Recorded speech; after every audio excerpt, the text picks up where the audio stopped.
Hi అండి. Welcome to Sai Harika healthy foods and vlogs. మన ఛానల్లోనే healthy foods అని ఉంది కదండి.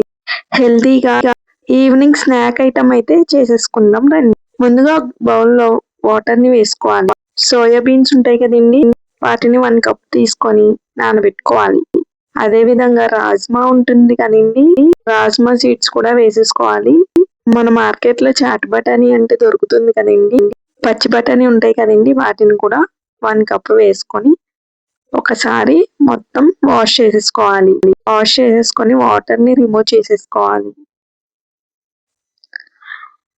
మరలా ఈ పప్పులన్నిటిలో వాటర్ని వేసుకొని 5 to 6 అవర్స్ నానబెట్టుకోవాలి. ఒక కుక్కర్ని తీసుకొని నానబెట్టుకొని ఉంచుకున్న సీడ్స్ అన్నిటిని ఆ కుక్కర్లో వేసేసుకోవాలి. వాటర్ సరిపోకపోతే యాడ్ చేసుకోవాలండి. నేనైతే 1 గ్లాస్ ఆఫ్ వాటర్ని యాడ్ చేశాను. ఇప్పుడు ప్రెషర్ కుక్కర్ని స్టవ్ పై ఉంచి 1 టేబుల్ స్పూన్ సాల్ట్ని యాడ్ చేసుకోవాలి. హై టు లో ఫ్లేమ్లో స్టవ్ని అడ్జస్ట్ చేసుకోవాలి.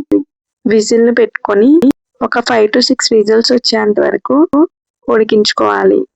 6 విజిల్స్ వచ్చిన తర్వాత స్టవ్ ఆఫ్ చేసేసుకోవాలి. అంతేనండి, ఎంతో ఈజీగా సింపుల్గా ఈవినింగ్ స్నాక్ ఐటమ్ అయితే రెడీ అయిపోయింది. హెల్త్ కూడా ఈ సీడ్స్ అనేవి చాలా అంటే చాలా హెల్ప్ అవుతాయండి. ఉడికించుకున్న సీడ్స్ని ఒక బౌల్లోకి వేసుకొని ఒక ఆనియన్ని కట్ చేసుకొని వేసుకోవాలి. అదేవిధంగా ఒక క్యారెట్ని తురుముకొని వేసుకోవాలి.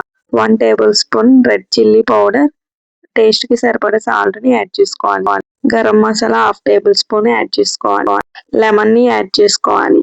పులుపు ఎక్కువ తినే వాళ్ళైతే ఎక్కువ యాడ్ చేసుకుంటే సరిపోతుంది. ఎంతో టేస్టీ హెల్తీ ఫుడ్ అయితే రెడీ అయిపోయిందండి. ఈవినింగ్ స్నాక్ ఐటమ్ అయితే పిల్లలు కూడా చాలా ఇష్టంగా తింటారండి. వీటినన్నిటిని మిక్స్ చేసుకోవడమే, అంతే.